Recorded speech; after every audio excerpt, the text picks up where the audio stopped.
रास की स्थिति यदि प्रारंभ हो जाएगी,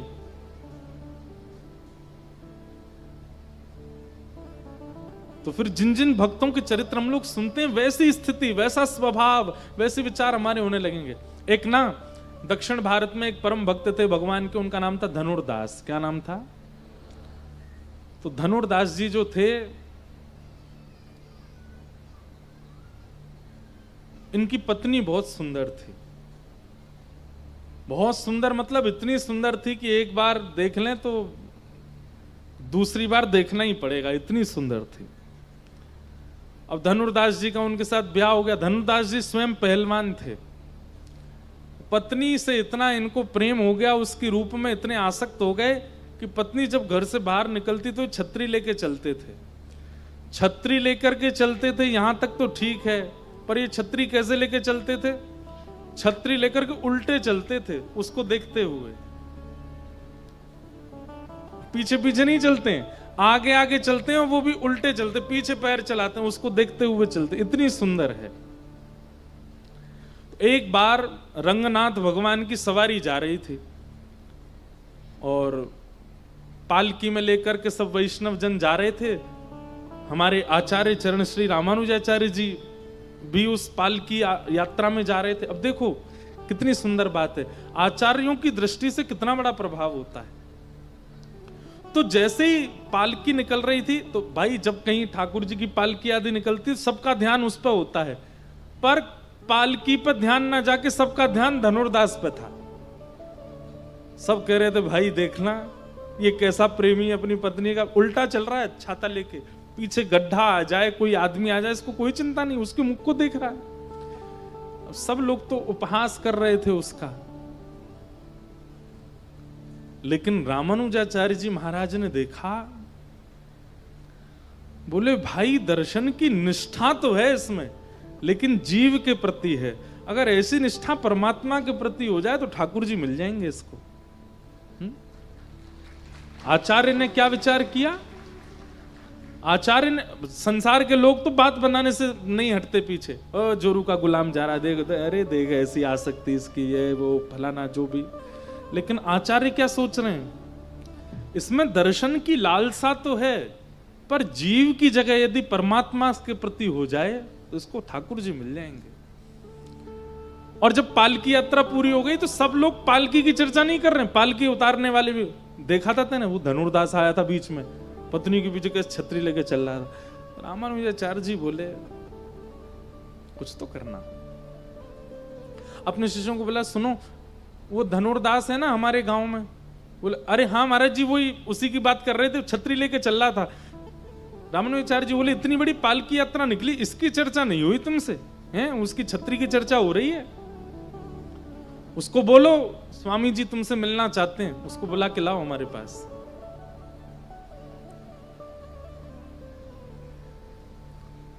धनुर्दास से किसी ने जाकर के कहा, बोले स्वामी रामानुजाचार्य जी ने आपको बुलाया है।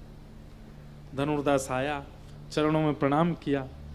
स्वामी जी महाराज बोले आज पालकी यात्रा में हमने जो दृश्य देखा वो पूरी दुनिया ने भी देखा। तुम अपनी पत्नी के ऊपर छतरी लेके वो भी उल्टे उल्टे चलते हो। धनुर्दास बोले महाराज जी मैं क्या करूं, वो है ही इतनी सुंदर, मैं उसको देखे बिना रह ही नहीं पाता। रामानुजाचार्य जी बोले अगर तुम्हारी पत्नी से सुंदर कोई आ गया तुम्हारे आगे तो? ऐसा तो है नहीं कि तुम्हारी पत्नी से सुंदर कोई नहीं होगा।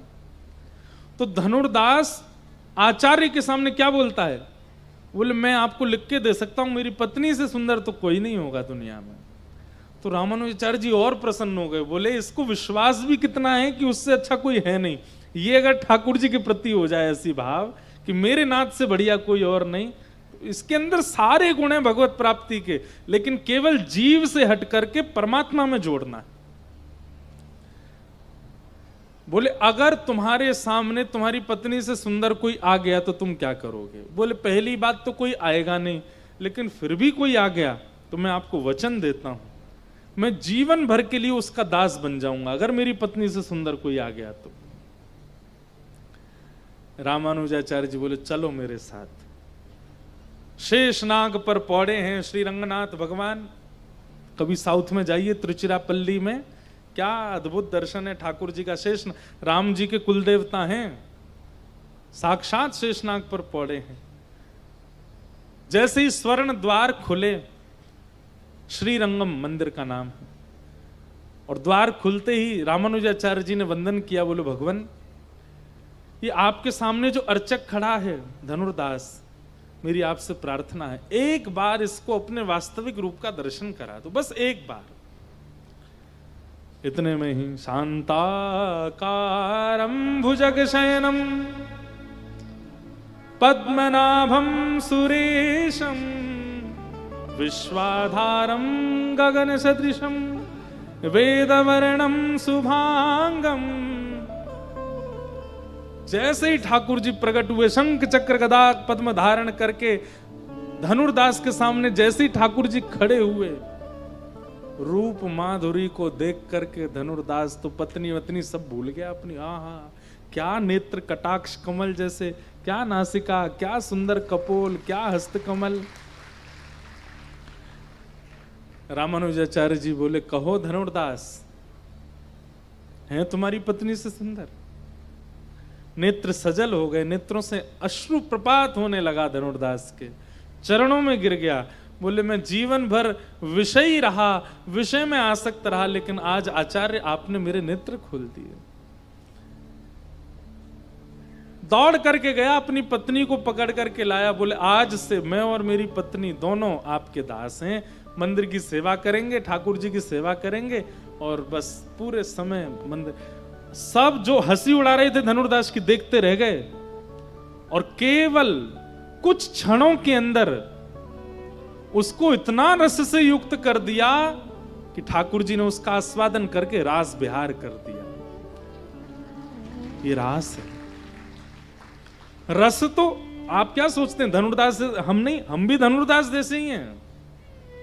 हम लोगों में भी सुनने की आसक्ति है, हम लोगों में भी देखने की आसक्ति है, हम लोगों में भी स्वाद की आसक्ति है, हम लोगों में भी सूंघने की आसक्ति है, हम लोगों में भी स्पर्श की आसक्ति है, लेकिन संसार के प्रति है, ठाकुर जी के प्रति नहीं।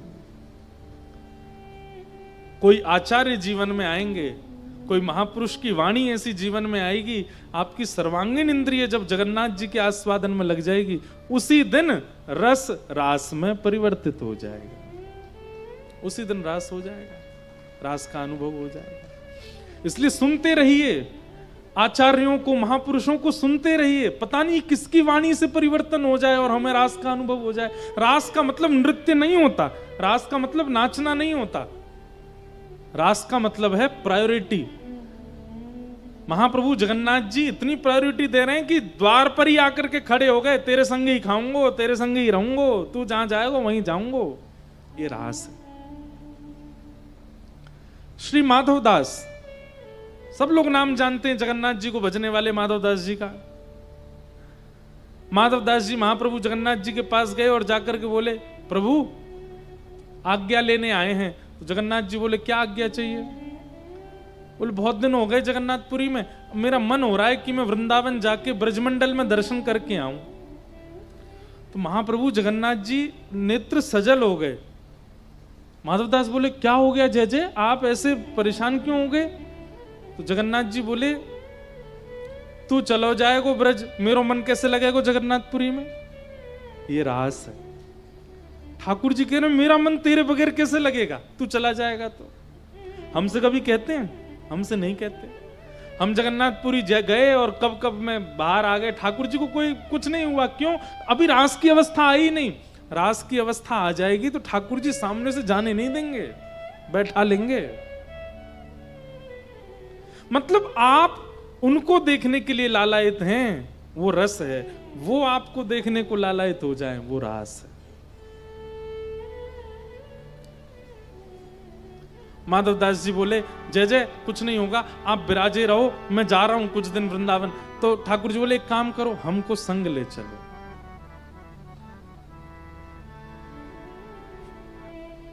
माधवदास जी बोले, श्री मंदिर से गुंडीचा जाने के लिए 6 महीना से रथ बनाना पड़ता है।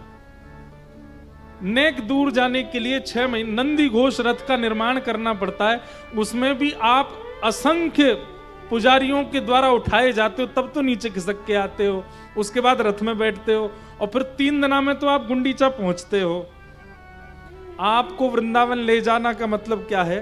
पूरी सुनामी लेकर के जाना। यहीं विराजे रहो, हम जा रहे हैं। जगन्नाथ जी बोले ऐसा मत करो, हमको ले चलो। माधवदास जी बोले नहीं नहीं, आप यहीं विराजो, हम जा रहे हैं। माधवदास जी चले गए। लेकिन ठाकुर जी को स्थूल रूप से साथ थोड़ी चलते हैं, ठाकुर जी तो चैतन्य रूप से साथ चलते हैं। माधवदास जी को रात्रि हुई नहीं कि इतनी जोर की भूख लगी। कहां 3-3 दिन तक भोजन जीतने वाले, भोजन पर विजय करने वाले माधवदास जी आज व्याकुल हो गए। इतनी भूख लग रही है, इतनी भूख लग रही है कि मन कर रहा है कि वृक्षों के पत्ते खा जाऊं, इन वृक्षों को तोड़ के खा जाऊं, ऐसी भूख लगने लगी। और माधवदास जी को चिंता भी हो रही है कि मुझे कभी ऐसी भूख तो नहीं लगी, आज इतनी भूख क्यों लग रही है? सुबह महाप्रसाद पाया था। एक गांव में पहुंचे, एक मैया के यहां जाकर के निवेदन, मैया मुझे बहुत जोर की भूख लगी है, अपना परिचय बाद में दूंगा, आपका बाद में पूछूंगा, पहले भोजन कराओ। मैया ने थाली लगाई, माधवदास जी प्रेम से पाने लगे। मैया ने आके कही, अकेले अकेले पालोगे, बगल में तुम्हारे इतना छोटा सा बालक ऐसे टुकुर टुकुर थाली की ओर, इसको कौन पवाएगा? माधवदास जी बोले, कौन है मैया? मेरे आसपास तो कोई भी नहीं है। मैया बोली, अरे झूठ और बोलते हो, बगल में छोटा सा बालक बैठा है, बड़े बड़े विशाल नेत्र हैं, ऐसे गुलाबी गुलाबी से गाल हैं, श्याम वर्ण की कांति है, घुंघराले केश हैं, और ऐसे मुंह में पानी आ रहा है, तुम्हारी थाली की ओर देख रहा है, तुम उसको खवा भी नहीं रहे हो। माधवदास जी बोले, अरे समझ गया ये कौन है, तभी तो कहूं इतनी भूख क्यों लग रही है। अरे महाप्रभु जगन्नाथ जी आप हैं क्या? इतने में ठाकुर जी प्रकट बोले, हाँ हम हैं, हम तुम्हारे संग ही चल रहे हैं, तुम हमको छोड़ आए, स्थूल रूप से हम जगन्नाथ जी में, चैतन्य रूप से तुम्हारे संग ही चल रहे हैं। इसे कहते हैं रास। ठाकुर जी छोड़ नहीं रहे एक पल के लिए भी। महाराज, जिन माधवदास जी को महीना भर में वृंदावन पहुंच जाना था, 6 महीना लगे पहुंचने में। क्यों? 5 कदम चले भूख लगे आवे। कभी कभी हे जगन्नाथ जी, नेक डट जाओ, नेक तो चलन दो मोह, तो नेक में ही भूख लग जाती है आपको। महाप्रभु जी बोले, 8 बार भोग तो लगाना ही है दिन भर में। 8 बार भोजन करते। कहां तो व्यक्ति चलता है तो 1-8 किलो वजन कम होता है उसका, लेकिन माधवदास जी जब चले थे जगन्नाथपुरी से, तब थे 50 किलो के, वृंदावन पहुंचे 70 किलो के, मोटे हो गए। इतना प्रसाद पाया। ये है रास। हमें कहां अनुभव होता है ऐसे भावों का? रास का मतलब नाचना नहीं होता है। गोपियों के साथ ये लीला की है ठाकुर जी ने, इसको रास कहते हैं। अब आप कहेंगे तो फिर नृत्य क्यों, महाराज के नाम पर नृत्य क्यों होता है? अरे भाई, जब आपको पता चल जाए कि ठाकुर जी आपके हो गए, आपके पास आ गए, तो आप नृत्य ही तो करोगे। व्यक्ति जब अति प्रसन्न होता है तो ना नाचना जानने वाला व्यक्ति भी नृत्य करता है। गोपियों ने इसलिए नृत्य किया। बाकी नृत्य जो किया है वो रास नहीं है, उससे पहले जो जो हुआ है वो रास है। आज शरद पूर्णिमा के चंद्रमा उदित हुए आकाश में।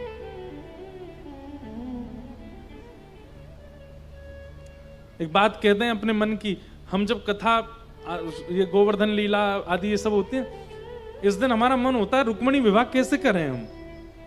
कहां ठाकुर जी की मधुर ब्रज की लीला चल रही, अब उनको द्वारिका भेजो रुक्मणी विवाह। इसलिए कई कथाओं में तो रुक्मणी विवाह करते अगले दिन ही करता हूं मैं। अब रास में अगर प्रवेश करेंगे तो फिर उसका विस्तार होगा, उसका विस्तार होगा तो फिर विवाह कैसे हो। लेकिन करेंगे छटपट, लेकिन पहले रास का भाव सुन लें। भगवान पिता रात्रि शरदोत्फुल्ल मल्लिका विक्षरन्तुं मनुश्चक्रे योगमायामुपाश्रिता।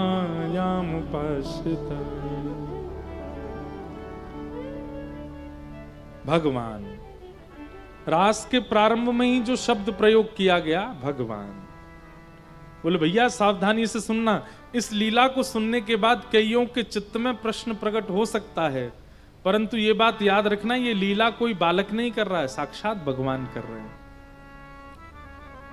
भगवान ने पहले ही गोपियों को निवेदन कर दिया था कि शरद पूर्णिमा की रात्रि पर हम आपके साथ रास विहार करेंगे। बंधुओं, ब्रज में लाखों गोपियां हैं,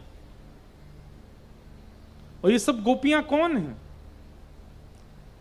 ये सब दंडकारण्य वन के संत हैं जो युगों से प्रतीक्षा कर रहे हैं परमात्मा की प्राप्ति के लिए।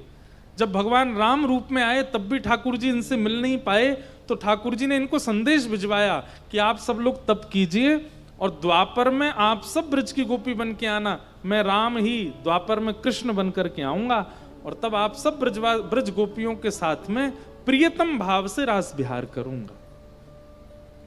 इन लोगों ने प्रश्न किया, हमें कैसे पता चलेगा कि आप कौन हो, आप कहां प्रगटे हो?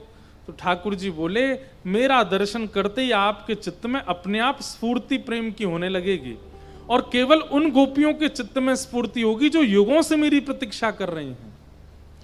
तो जब से श्री कृष्ण वृंदावन में जन्मे हैं, कुछ कुछ गोपियां ऐसी हैं जो यशोदा जी की उम्र की हैं, लेकिन नेक्स्ट से लाला को देख करके उनके चित्त में ऐसा भाव आता है कि ये तो हमारे प्रियतम हैं, ये तो हमारे प्राणनाथ हैं। भैया, आपको किसी के प्रति प्रेम भाव प्रकट तब हो सकता है जब वो आपकी सम उम्र का हो, या आपके साथ कुछ उम्र का हो, या सुंदर हो, या आपके परिवार वालों को प्रिय हो, आदि आदि। 5 दिन 5 महीने के बालक से प्रेम हो रहा है, और वैसा प्रेम की एक जैसे प्रियतमा प्रियतम के प्रति करती है। अरे कहां तक कहें, जब 3 वर्ष के ठाकुर जी नंद भवन से निकलते हैं ना, 3 वर्ष के, कई गोपियां घूंघट कर लेती हैं और ऐसे ऐसे भाव रखती हैं जैसे उनके प्रियतम जा रहे हों। ये भाव कैसे हो सकता है? क्योंकि ये काम लीला नहीं है, ये प्रेम लीला है। वो गोपियां हैं जो जानती हैं कि ये साक्षात परमात्मा है, ये साक्षात ईश्वर हैं, और हम युगों से इनकी प्रतीक्षा कर रही हैं। हम किसी जन्म में संत बनी हैं, किसी जन्म में वेद की ऋचाएं बनी हैं, और इस जन्म में गोपी बन करके आई हैं। ये हमारे प्रियतम हैं।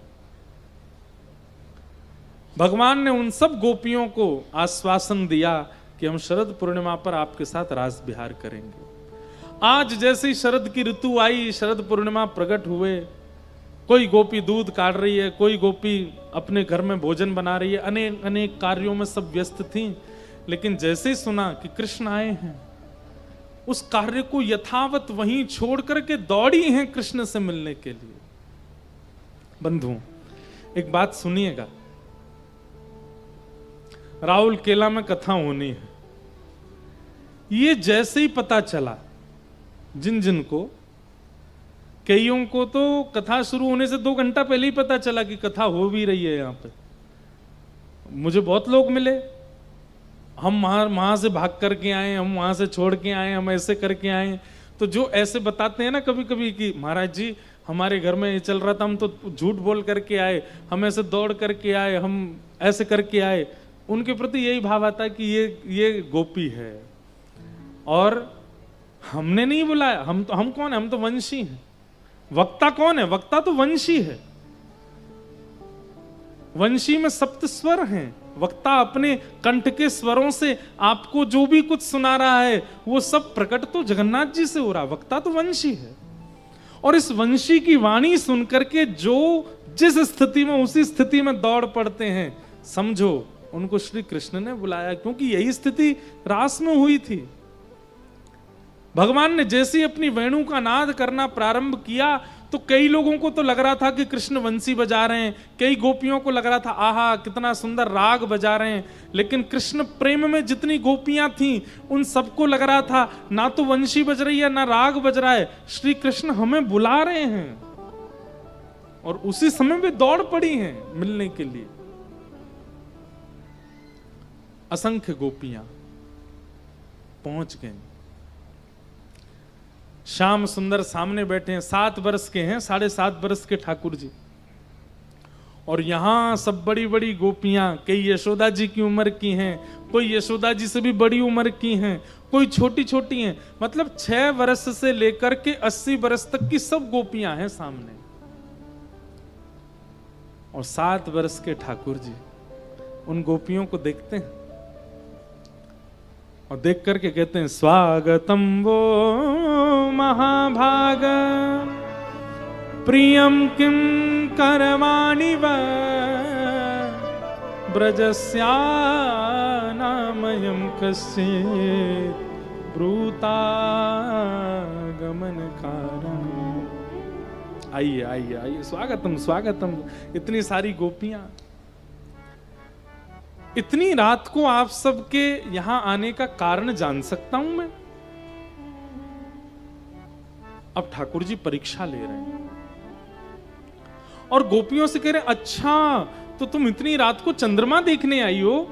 देख लिया, अब चलो वापस चली जाओ, अपने अपने घर को जाओ। इतनी रात को, ऐसे अंधेरी रात में कोई अबला नारी को बाहर नहीं आना चाहिए, चलो जाओ, लौट जाओ। गोपियां अपने स्थान से हिल नहीं रही हैं। तो ठाकुर जी उनको पतिव्रता नारियों के धर्म समझाने लगे। अरे पतिव्रता नारी अगर किसी अन्य पुरुष को देख ले तो उसको इस नरक में जाना पड़ता है, अपने सास ससुर बंधु बांधवों की सेवा ना करे तो उसको ऐसा भोगना मतलब डराने का पूरा प्रयास कर रहे हैं कि गोपियां लौट जाएं। पर एक भी गोपी वहां से वापस नहीं गई। 10 श्लोकों में ठाकुर जी केवल गोपियों को वापस करते रहे। जब गोपियां वापस नहीं गईं तो फिर ठाकुर जी शांत हो गए। तो गोपियां बोली, आपका हो गया हो तो हम कुछ कहें अब? ठाकुर जी बोले, बोलो। और यहां गोपियों ने प्रणय गीत गाया। और प्रणय गीत में क्या उत्तर दे रही हैं बंधुओं, ये कोई विद्यालय में गई हुई गोपियां नहीं है, कोई गुरुजनों से पढ़ी हुई गोपियां नहीं है, ये कोई कॉलेज यूनिवर्सिटी में विश्वविद्यालयों में पढ़ी हुई गोपियां नहीं है, लेकिन अपने उत्तर से परमात्मा को शांत कर रही हैं। क्यों? क्योंकि इनकी वाणी में वेद नहीं है, इनकी वाणी में विद्वत्ता नहीं है, इनकी वाणी में प्रेम है। और प्रेम की वाणी परमात्मा को भी शांत कर सकती है। गोपियां क्या कह रही हैं ठाकुर जी, ध्यान से सुनना। हे नाथ,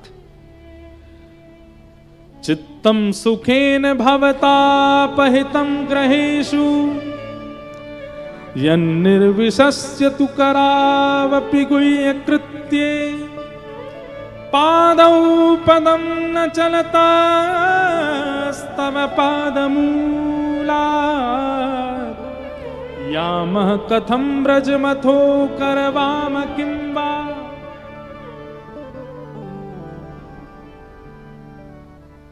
गोपियां कहती हैं, आपने हमको पतिव्रता नारियों के धर्म क्यों बताए? आपको क्या लग रहा है हम व्यभिचारिणी हैं? आप हमारे प्रति व्यभिचारिणी का भाव करते हो? अरे श्री कृष्ण, या तो अपनी वाणी सुधार लीजिए। ठाकुर जी बोले, मैंने क्या बोला? बोले, किसने कहा सर्वधर्मान परित्यज्य माम एकम शरणम ब्रज, सब छोड़ करके मेरी शरण में आ जाओ। और आज जब सब छोड़ करके आ गई तो कह रहे हो कि अपने अपने धर्म को पहचानो, वापस चली जाओ। और आप हमें पतिव्रता नारी का धर्म समझा रहे हो, पति की सेवा करना आदि आदि।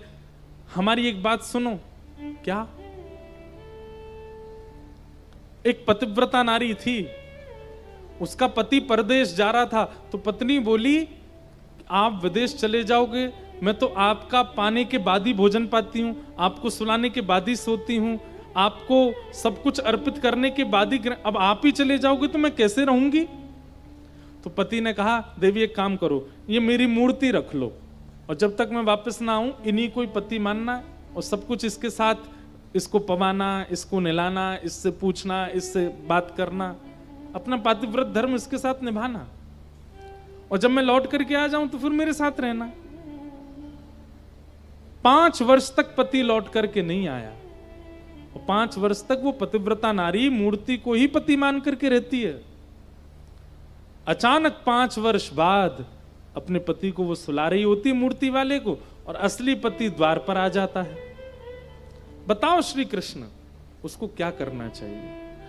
जिस पति को खिलाती है, जिस पति को सुलाती है, जिससे बातें करती है, वो उसके बगल में लेटा है, मूर्ति वाला, और उसका असली पति वो द्वार पर खड़ा है। उसको क्या करना चाहिए बता? ठाकुर जी बोले ये कोई पूछने वाली बात है? अरे जब असली पति सन्मुख नहीं था तब उस समय मूर्ति का पति था, लेकिन जब असली पति सन्मुख है तो फिर द्वार खोले, उसको स्वीकार करे। गोपियां बोली हमारा उत्तर तुम ही दे रहे हो। जिन पतियों के कारण एक दिन हमारे मांग का सिंदूर चले जाना है, जिनकी वजह से एक दिन ये चूड़ियां टूट जाएंगी और हमें विधवा कहा जाएगा, आज उन मरणासन अवस्था वाले पतियों को छोड़ करके उस पति के सामने आई हैं जिससे चुड़लो उमर है जाए। और ये तुम हमारे पति नहीं हो, तुम हमारे पतियों के भी पति हो, तुम जगतपति हो। नाथ का पर्यायवाची होता है पति। ये कौन है? जगन्नाथ। अगर इनको आप जगतपति भी कहते हो तो एक ही बात है, जगतपति जगन्नाथ एक ही बात है, उसमें अंतर नहीं है। नाथ शब्द का अर्थ ही होता है पति, रक्षक। आज जब हम वास्तविक पति के सामने आ गई हैं तो तुम दोबारा हमको मूर्ति वाले पति के पास जाने को क्यों कह रहे हो? और श्री कृष्ण हमारी एक बात सुनो, क्या? मिलना हमारा प्रेम नहीं है, देखना हमारा प्रेम नहीं है, सुनना हमारा प्रेम नहीं है, स्पर्श हमारा प्रेम नहीं है। ये सब संसार के जीवों का होता है। मिलो, प्रेम किया है तो मिलो, प्रेम किया है तो सुनो, प्रेम किया है तो स्पर्श करो, प्रेम किया है तो दिखो। हमारा प्रेम ऐसा नहीं है। हमारा प्रेम केवल इतना है, आज हमें बोल दो कि तुमने हमें स्वीकार किया, उसके बाद कभी मत दिखना हमको, हम इसी में ही पूरा जीवन निकाल देंगे कि तुमने हमको स्वीकार कर लिया। मिलना, स्पर्श करना, देखना, सुनना, ये हमारा प्रेम नहीं है कृष्ण। केवल एक बार बोल दो कि तू मेरी, बस, फिर चले जाना। ये भक्ति तो है। एक बार श्याम सुंदर प्रकट होकर के, एक बात सत्य बताएं, हमारा भक्ति भाव ऐसा ही है। हमें महाप्रभु जगन्नाथ जी से ये नहीं चाहिए कि आप आओ, संग बैठो, खाओ। केवल एक बार भले ही स्वप्न में आकर के कह दियो लाला तू मेरो है, और फिर उसके बाद बस उसी बात में, उसी भाव में पूरा जीवन निकाल देंगे हम तो। ये गोपियों का प्रेम। आप हमको व्यभिचारिणी मत समझो। जब गोपियों ने अपने प्रेम का पूरा स्वरूप बताया तो ठाकुर जी समझ गए, बोले कि अरे भाई, ठाकुर जी बोले अरे मैं तो तुम्हारी परीक्षा ले रहा हूं, चलो अब हम रास करेंगे। और एक एक गोपी के पास जाकर के, तू मेरे काज कहा बना के लाई, तू मेरे काज कहा करेगी। सब गोपियों के पास ठाकुर जी जा जा करके वार्ता करने लगे। गोपियों को अभिमान हो गया, हम परम सुंदरी हैं इसलिए ठाकुर जी हमारे पास आ रहे हैं। इस बात को सुनते ही ठाकुर जी को बहुत कष्ट हुआ। अब यहां प्रश्न उठता है कि गोपियों को अभिमान क्यों हुआ? क्योंकि बिना गुरु के जब आप भगवत सानिध्य ग्रहण करोगे तो आपको अभिमान हो सकता है अपनी सेवा का, अपने सौभाग्य का, अपने रूप का, अपने धन का। देखा, महाप्रभु जगन्नाथ जी को मैंने छत्र चढ़वाया, ये अभिमान। महाप्रभु जगन्नाथ जी को आज महाप्रसाद मैंने अर्पित करवाया, ये अभिमान। आज ध्वजा जी की सेवा मैंने करवाई है, ये अभिमान कई लोगों को हो जाता है। कई जगह हम जाते हैं, लोग बाग आकर के केवल यही बताते रहते हैं कि वो ठाकुर जी के लिए क्या क्या करते हैं। एक जगह हम गए, महाराज जी, कहने बताने वाली बात नहीं है, पर हर वर्ष 200 लोगों को जगन्नाथपुरी लेकर के जाता हूं बस से। मैं 1 रुपया किराया भी नहीं लेता किसी से, और वहां जाकर के दर्शन कराना, प्रसाद पवाना। अरे तो फिर गा क्यों रहे हो? जब कराते हो तो क्यों बता रहे हो? आप कर भी देंगे और बताएंगे भी नहीं, तब समझो कि गुरु कृपा। लेकिन ये करके ढिंडोरा जो पीट देते हैं ना लोग, ये कहीं ना कहीं अभिमान है, और यही ठाकुर जी को प्रिय नहीं है।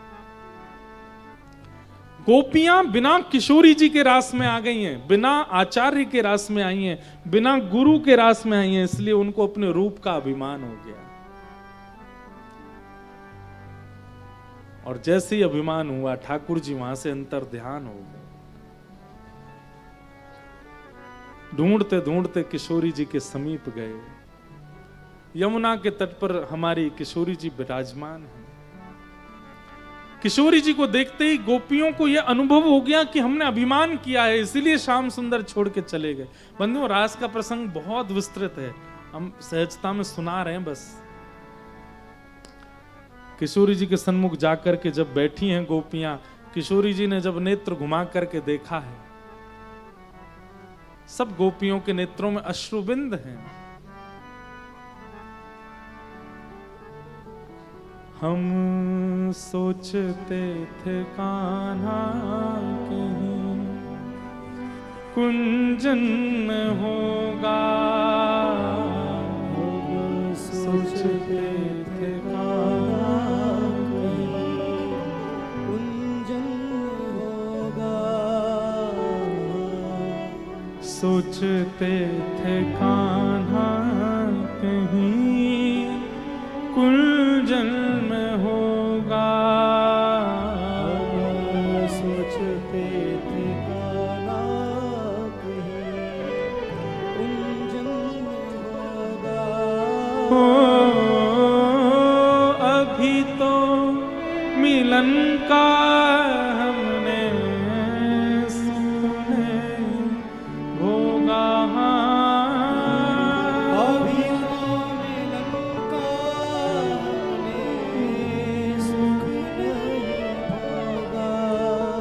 सुन के प्रेम की परिभाषा, सुन के प्रेम की परिभाषा मन में बंधी थी जो आशा, मन में बंधी थी जो आशा, आशा हुई रे निराशा, झूठी दे गया दिलासा, हमें श्याम ना मिला, हमें श्याम ना मिला, हमें श्याम ना मिला, हमें श्याम ना मिला। सुन राधिका दुलारी,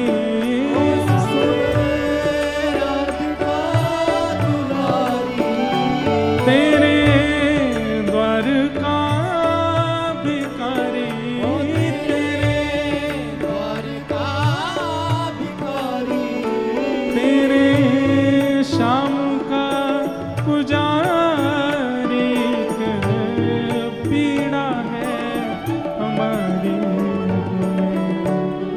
श्याम ना मिला,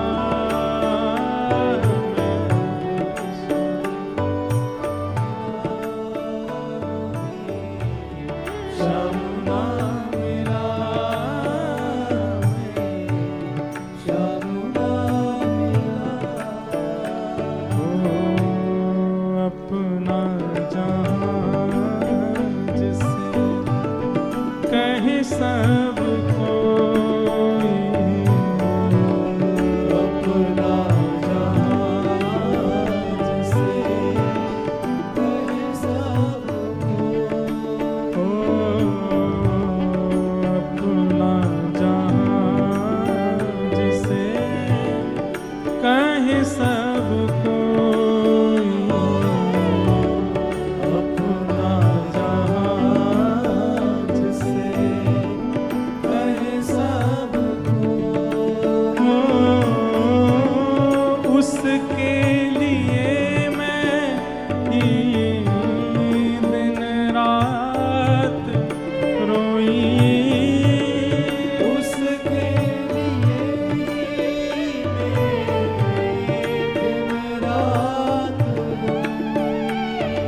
नाता दुनिया से तोड़ा, नाता दुनिया से तोड़ा, नाता सांवरे से जोड़ा, नाता सांवरे से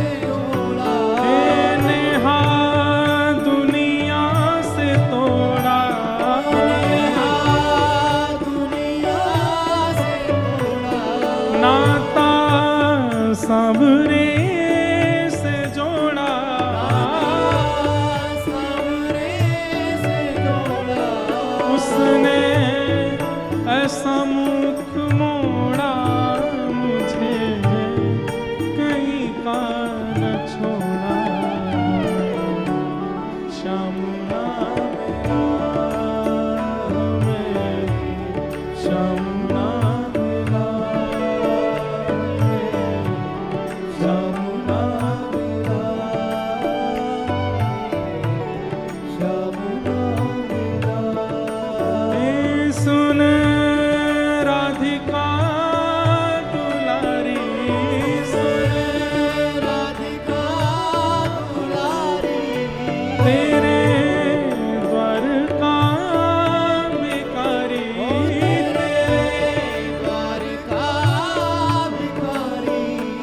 तेरे श्याम का पुजारी, पीड़ा है हमारी। श्याम नाम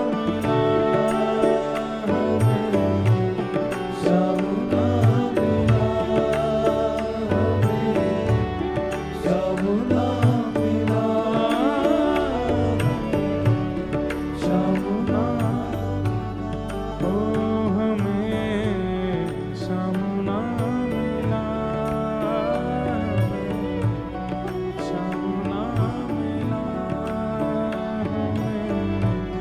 श्याम नाम श्याम नाम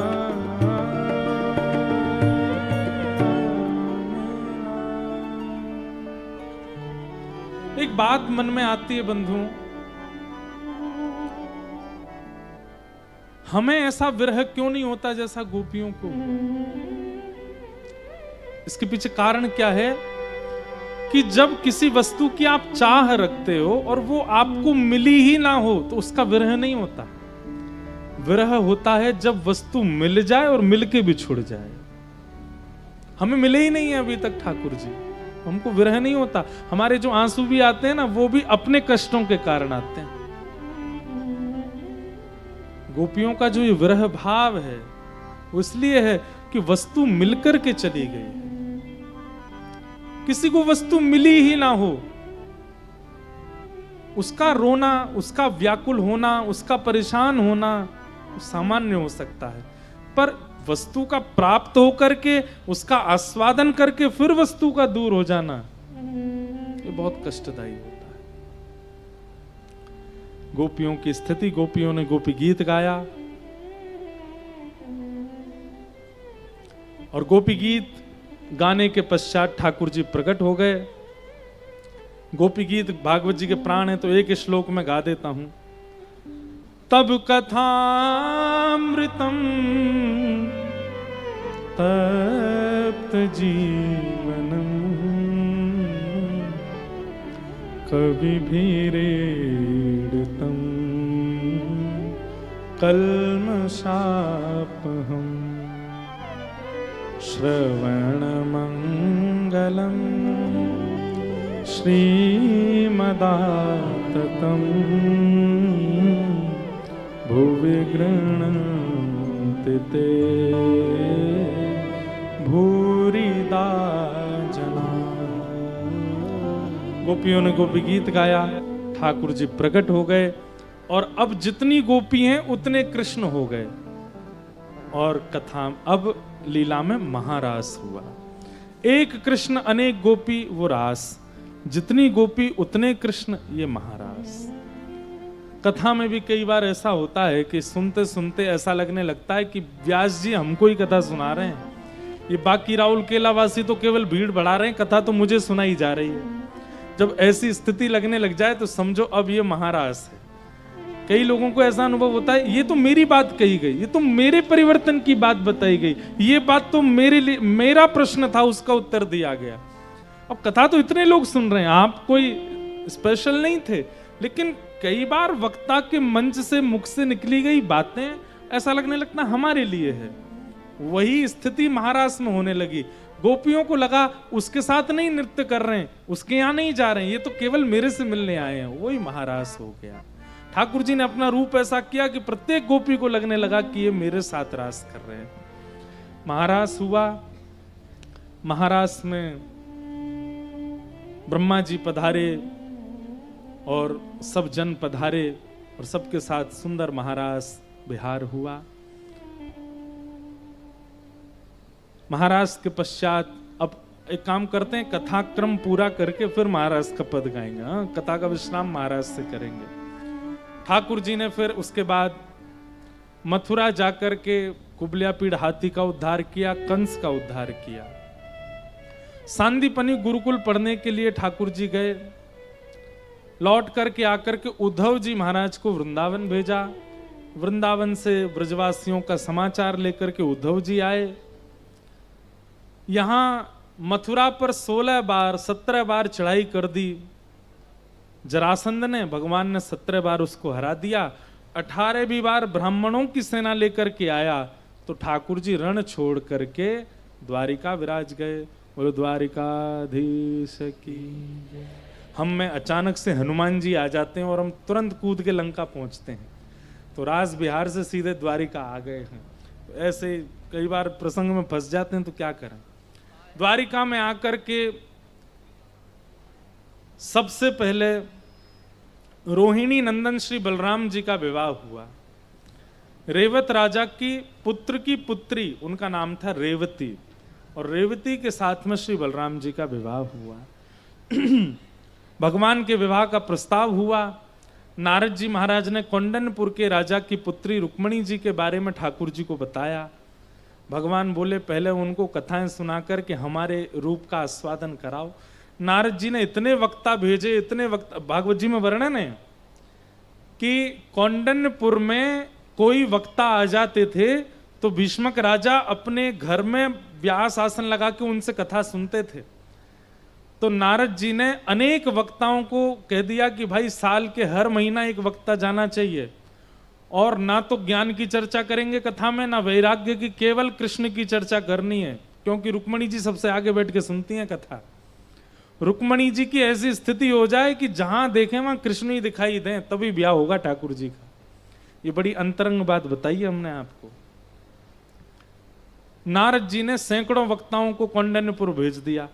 अब सब वक्ता जाते हैं और जा जा करके ठाकुर जी की लीला सुनाते हैं। रुक्मणी जी सामने बैठ करके पहली कथा सुनी, अच्छा है, कृष्ण के रूप का वर्णन कर रहे थे।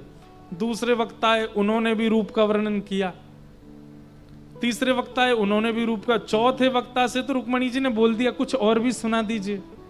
कृष्ण कैसे चलते हैं, कैसे बैठते हैं, कैसे उठते हैं, कैसे कपड़े पहनते हैं, क्या आप सब वक्ता एक ही बात क्यों सुनाते हैं। पांचवी कथा में तो ये स्थिति हो गई कि वक्ता ऊपर मंच से बोलता है, नीचे से रुक्मणी जी बोलती हैं। ऐसे मोरपिच धारण करते हैं, मकराकृत कुंडल पहनते हैं, वरहा पीड़म नटवर वपुः कर्णयो कर्णकारम विभ्रदवासः कनक कपिसम वैजयंतीम चमालाम रंध्रान वेणो अधर सुदया पूरयन गोप वृंदई वृंदारण्यम स्वपदर्मणम प्राविशद गीत कीर्ति। रुक्मणी जी सुन सुन करके ऐसी हो गई कि उनको अब श्री कृष्ण ही लगते हैं। अब वो कहीं मोर को देखती है ना, तो मोर देख करके पक्षी नहीं दिखता उनको लगता ओहो श्री कृष्ण यही तो पहनते हैं मुकुट में। वो कहीं नीले समुद्र को देखते हैं, ओहो श्री कृष्ण का वर्ण ऐसा ही तो बताया गया है। जब घने आकाश को देखते हैं, श्री कृष्ण ऐसे ही तो हैं। जब किसी छोटे से बालक की नटखट लीला, अच्छा यशोदा मैया को श्री कृष्ण ऐसे ही तो, मतलब श्री रुक्मणी जी के चित्त में ऐसी स्थिति हो गई कि अब कृष्ण के अलावा कुछ और आता ही नहीं है। रुक्मणी जी की ऐसी स्थिति हो गई कि रुक्मणी जी बोली अब कृष्ण के अलावा मैं किसी का वर्ण नहीं कर सकती। लेकिन इनके भैया ने जबरदस्ती इनकी सगाई कर दी शिशुपाल के साथ। शिशुपाल भगवान का शत्रु। रुक्मणी जी ने भगवान को पत्र लिखा, और पत्र में क्या लिख करके कहती हैं, श्रुत्वा गुणान भुवन सुंदर शणवतां ते निर्विश्य कर्ण विवरै हरतोंग तापम। हे मेरे नाथ, मैंने आपको कभी देखा नहीं है, केवल आपको सुना है। रूपम दृशाम दृशिमताम अखिलार्थलाभम त्वयि अच्युता विशति चित्रम पत्रपम में। मैंने आपको कभी देखा नहीं है, केवल आपको सुना है, और सुनकर के ही मैं आपके रूप को पहचान गई हूं, आपके स्वभाव को पहचान गई हूं, और मैं आपको अपने पति रूप में वर्ण कर चुकी हूं। पत्र लिखते लिखते रुक्मणी जी ने पत्र में यह भी अंकित कर दिया कि मैं लक्ष्मी हूं और आप नारायण हो। लक्ष्मी सिवाय नारायण की किसी और की दासी नहीं हो सकती, कृपा करके लक्ष्मी को स्वीकार करो। एक सुदेव नाम के ब्राह्मण के द्वारा रुक्मणी जी ने पत्र द्वारिका भिजवाया। भगवान सुबह सुबह ध्यान में बैठे थे, जैसे ही सुदेव ब्राह्मण आए, भगवान के चरणों में पत्र रखा। ठाकुर जी बोले क्या लाए हैं? बोले कि कौंडनपुर के राजा भीष्मक की पुत्री रुक्मणी जी का पत्र है। ठाकुर जी बोले पढ़ के सुनाओ। सुदेव ब्राह्मण बोले आपका निजी पत्र है, आप ही पढ़ लो। भगवान बोले हमारी कोई भी लीला निजी नहीं है, कथा वक्ता मंच से सब सुना देते हैं, हमारी कोई प्राइवेसी नहीं है, इसलिए बोल दो क्या लिखा है पत्र में, सुनाओ।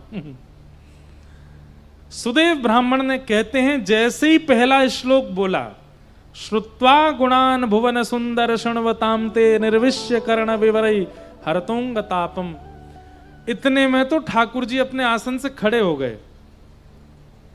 चलो रथ में बैठो। सुदेव ब्राह्मण बोला भगवान पहले पूरा पत्र तो सुन लीजिए, आगे क्या लिखा है। ठाकुर जी बोले रास्ते में सुनाते रहना। बोले अरे जान ना पहचान, आप सीधे ब्याह करने जा रहे हो, मुझसे पूछ तो लीजिए लड़की है कैसी, उसका रूप कैसा, नाक कैसी, आंख कैसी, कान कैसे, पिताजी कैसे। भगवान बोले देखो हमें अपनी गृहिणी में जो गुण चाहिए वो पहले श्लोक में ही लिखा है। क्या? उसको हमारी कथा से प्रीति होनी चाहिए, हमारी कथा से प्रेम यदि उसके अंदर है तो वो रूपवान भी होगी, वो गुणवान भी होगी, वो सेवावान भी होगी, उसके अंदर सारे गुण होंगे अगर कथा के प्रति रुचि है तो।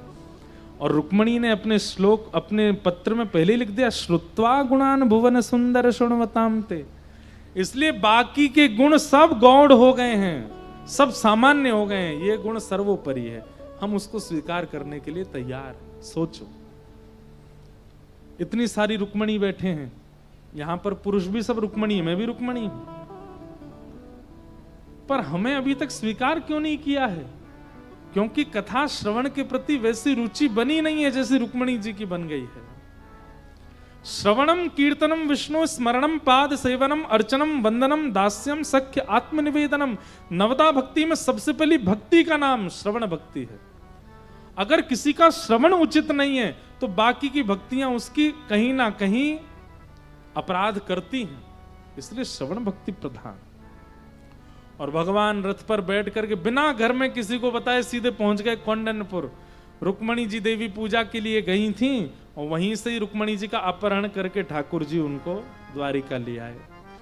अच्छा, अपहरण ठाकुर जी ने अपने मन से नहीं किया, रुक्मणी जी ने लिखा है कि मेरा अपहरण कीजिएगा। क्यों? क्योंकि मेरी सगाई आपके शत्रु शिशुपाल से हो चुकी है और मेरे भैया अपने मित्र शिशुपाल के कारण आपको अपना शत्रु मानते हैं, इसलिए आप यदि कह के आएंगे कि हमें रुक्मणी जी से ब्याह करा दो तो हो सकता है युद्ध छिड़ जाए, इसलिए आप तो हमारा अपहरण ही करके ले जाना।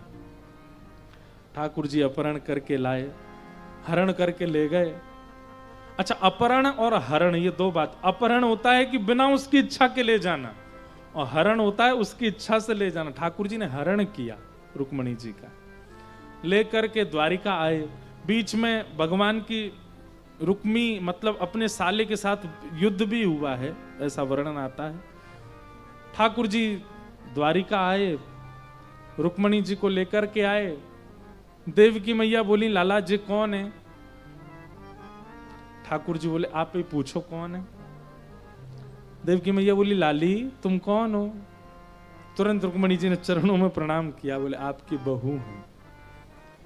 हैं लाला तेने ब्याह कर लियो?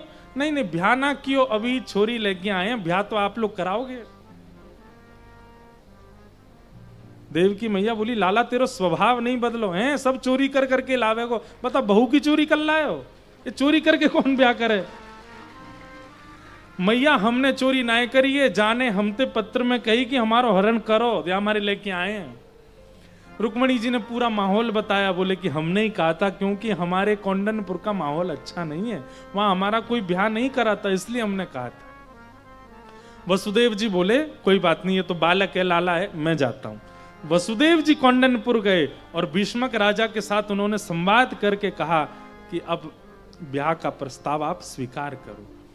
तब भीष्मक राजा बोले मुझे तो मंजूर है, पर हमारा बेटा जिद्दी है, उसको नहीं चाहिए कि कृष्ण से ब्याह हो। तब भीष्मक राजा बोले कि अगर वसुदेव जी बोले अगर पिताजी राजी हैं तो बेटा क्या कर सकता है, आप राजी हैं तो व्यवस्था कीजिए, हम बारात लेके आते हैं। रुक्मणी जी वापस कौंडनपुर आई और फिर ठाकुर जी की बारात आई। रुक्मणी जी ने पहले ही ठाकुर जी को बता दिया था कि हमारे यहां आपको कोई पसंद नहीं करता। ठाकुर जी बोले क्यों? बोले सब हमको यही कहते रहते हैं तुमने कालिया से ब्याह करना है, अरे उसके 3 जगह से कमर टेढ़ी उससे ब्याह करना है, अरे उसके पिताजी का पता नहीं है, कोई कहता वसुदेव जी का बेटा, कोई कहता नंद बाबा का बेटा, उसकी माता जी का पता नहीं है, राजाओं के डर के मारे समुद्र के बीच में नगरी द्वारिका बना करके रहता। लोग ऐसी ऐसी बात करते हैं आपके बारे में, इसलिए आप ज्यादा उम्मीद लेकर के मत आना कि ससुराल में आपकी बहुत पूछ होगी। ठाकुर जी बोले यदि ससुराल में पूछ नहीं करवाई तो हमारो नाम भी कृष्ण नहीं, जाओ हम आ रहे हैं बारात लेके। ठाकुर जी ने ब्रह्मा जी को बुलाया, ब्रह्मा जी से बोले तुम पूरी दुनिया बनाते हो, चलो हमारा श्रृंगार करो। ब्रह्मा जी बोले श्रृंगार की वस्तु आपके मुख पर जाते ही घबराने लगती हैं, आप इतने सुंदर हैं नाथ, आपको क्या आवश्यकता है? बोले फिर भी कर दो थोड़ा सा श्रृंगार। और श्री ठाकुर जी का श्रृंगार हुआ। सोचिए, जो मधुराधिपते अखिलम मधुरम, मधुराष्टकम कब लिखा गया पता है? ठाकुर जी गैया चरा करके लौट रहे हैं और पसीना मुख पर आए हुए हैं, यहां से कुछ बाल ठाकुर जी के ऐसे चुपके हुए हैं, यहां से कुछ केश ऐसे मुख पर आए हुए हैं। उस समय गायों की धूल उड़ उड़ करके मुख पर लग गई है, उस समय मधुराष्टकम लिखते हैं। अधरम मधुरम वदनम मधुरम चलितम मधुरम हसितम मधुरम मधुराधिपते अखिलम मधुरम। श्री शुकाचार्य जी महाराज वर्णन करते हैं, तम गो रजत छुरित कुंतल वद्द वरह वन्य प्रसून रुचिरे छड़चारुहासम। जो ऐसी अवस्था में इतने सुंदर लगते हैं, वो दुल्हा बन के कितने सुंदर लग रहे होंगे सोचो। गैया की रज मुख पर लगी है तब तो गोपियां बेहोश हो जाती हैं इनको देख करके, ये जब दुल्हा बन के आए होंगे तो इनने क्या किया होगा। आहा, ठाकुर जी सेहरा पहन करके, बढ़िया अचकन पहन करके, और जैसे ही कौंडन्यपुर में प्रवेश किए, मुकुट धर सांवरे रे लाला, अटारियों पर सालियां खड़ी हैं ठाकुर जी की, और सब बेमन से स्वागत कर रहे हैं बारात का। क्यों? किसी को भी ठाकुर जी प्रिय नहीं है। अच्छा, बात ऐसी है, अभी तक ठाकुर जी को किसी ने देखा नहीं है, केवल सुना है कि वो काले हैं, वो टेढ़े हैं, वो ऐसे हैं, वो वैसे हैं। आज पहली बार देखने वाले हैं, तो भीड़ भी बहुत लगी है, और सब मन में सोच रहे हैं बताओ ऐसी फूल सी लाली और काले को ब्याह रही है, टेढ़े को ब्याह रही है। तो ठाकुर जी बड़ी बड़ी खतरनाक सिचुएशन में बारात लेके गए। सब गा रहे हैं, मुकुट धर सांवरे रे लाला, दोए बापन के जाए। आपके 2-2 पिताजी हैं, गाली देते हैं जब बारात आती है। तो अटारियों पर सब सारियां गाली दे रही थी ठाकुर जी को। ठाकुर जी अभी तक तो नीचे मुंह करके बैठे थे। जैसे ही बिल्कुल मध्य बारात पहुंची, चारों तरफ कौंडनपुर की सभा है, तब ठाकुर जी ने नेक अपना मुख उठाया, और जैसे ही अपनी कटाक्ष तिरछी चितवन से जहां जहां देखते गए, वहीं वहीं सब घायल होते चले गए। और महाराज ऊपर अटारियों पर चढ़ी हुई सखियां कह रही हैं, मुकुट धर सांवरे रे लाला, दोए बापन के जाए। गाली दे रही थी ठाकुर जी को। एक द्वारिका में बसे रे लाला, दूजे गोकुल राय। 2-2 पिताजी हैं इनके।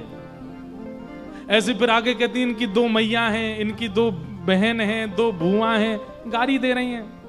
ठाकुर जी थोड़ी देर तो सुनते रहे, जैसे ही नजर उठा के ऊपर देखा ठाकुर जी ने, उनकी जीभ फिर गई ठाकुर जी का रूप माधुरी देख करके, और ठाकुर जी की जगह रुक्मणी जी के पिताजी को गाली देने लग गई सबरी। सब अस्त व्यस्त हो गया माहौल, सब बलैया लेने लगे, दूर से ही दौड़ दौड़ करके रुक्मणी जी को जाकर के कह रहे हैं, अरे रुक्मणी तेरो कैसो भाग्य, इतनी सुंदर दुल्हा, कौन कहवे कारो है, कौन कहवे टेढ़ो है, कौन कहवे, अरे ये तो इतनी सुंदर है। रुक्मणी तूने ज्यादा श्रृंगार करके जाइयो, नहीं तो फीकी लगेगी। रुक्मणी जी बड़ी प्रसन्न है कि चलो ठाकुर जी ने लाज बचाई हमारी। ऐसे सुंदर बन के ठाकुर जी आए, सब देखते रह गए ठाकुर जी को। भगवान ने जाकर के रुक्मणी जी से विवाह किया, देवताओं ने पुष्प वर्षण किए, और श्री रुक्मणी जी के साथ में ठाकुर जी का विवाह संपन्न हुआ। बोलो रुक्मणी रमण भगवान की जय। ऐसे ठाकुर जी का